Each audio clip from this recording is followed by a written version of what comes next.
కృష్ణ గారు విజయసాయి రెడ్డి గారు, మీరు గతంలో వైఎస్ వివేకానంద రెడ్డి గుండెపోటుతో చనిపోయారని చెప్పారు. తర్వాత అది హత్య కేసుని విచారణ జరుగుతుంది.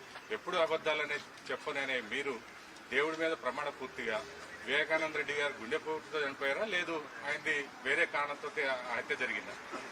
ఆ రోజు ఉదయం ఆయన మరణించినటువంటి రోజు మీలాంటి విలేకరు ఎవరో ఫస్ట్ టైం నిద్ర లేయంగానే నాకు ఫోన్ వచ్చింది. నేను ఏ ఫోన్ కాల్ అయినా ఎత్తుకుంటా, అన్నోన్ కాల్ అయినా. నిన్నటి నుంచి ఫోన్ ఆపేశా, కృష్ణ గొడవ పడలేక. ఎవరో ఫోన్ చేసి అడిగితే నాకు నిజంగా ఆశ్చర్యం అనిపించింది.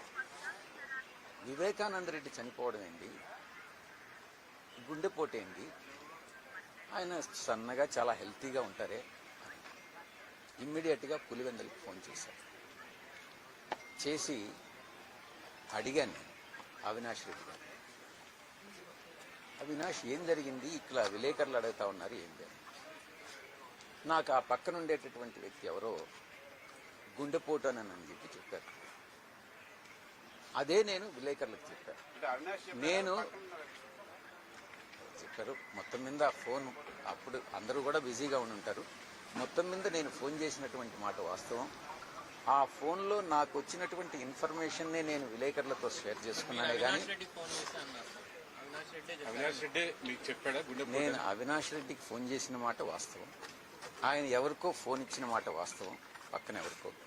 ఆయన నాకు చెప్పినటువంటి మాట వాస్తవం. అదే విషయాన్ని నేను విలేకరులకు చెప్పినటువంటి మాట వాస్తవం.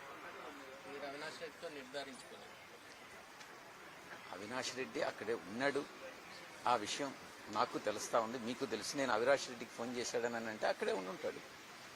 మీరేదో దర్యాప్తు చేసినట్టో లేకుంటే పోలీస్ క్వశ్చన్ లాగా మీరు చేయడం అనేటటువంటిది కాదు. కానీ మీరు ఒక విలేకరుగానే మీరు ప్రవర్తిస్తే బాగుంటుంది అనేది నా ఉద్దేశం. నేను 2014 నుంచి మిమ్మల్ని చూస్తున్నా, మీరు ఒంటరిగా అటు రాజ్యసభలో కావచ్చు, పార్లమెంట్ అవుట్ సైడ్ కావచ్చు, పార్టీ కోసం ఎంతో చేశారు కదా. అప్పుడు ఎప్పుడు కూడా అధికారం లేదు, ఎన్నడూ కూడా మీరు అన్ని కార్యక్రమాలు నిర్వహించరు వితౌట్ అధికారం లేనప్పుడు కూడా.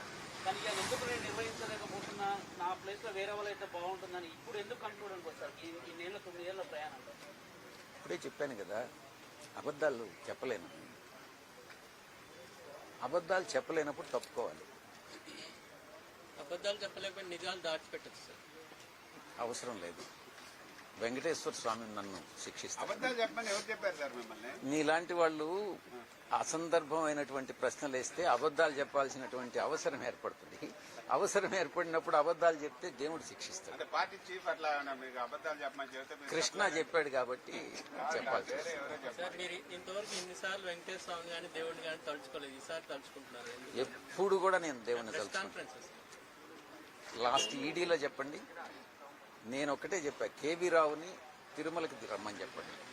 వెంకటేశ్వర స్వామి ముందు నేను నిలబడతాను, కేవీ రావుని నిలబెడమని. ఆయన నా మీద చేసినటువంటి ఆరోపణలు కరెక్ట్ అని ఆ దేవుడి ముందు చెప్పమని చెప్పండి. నేను కూడా ప్రమాణం చేసి చెప్తాను దేవుడికి నేను చేయలేదని. ఎవరైతే తప్పు చేశారో వాళ్ళని ఆ దేవుడు శిక్షిస్తాడని నేను చెప్పాను.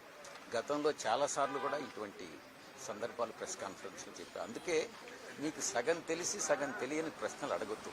మీరు ఏదైనా అడిగే ముందు అన్ని విషయాలు కూలంకషంగా తెలుసుకున్న తర్వాత మీరు ప్రశ్న అడగండి.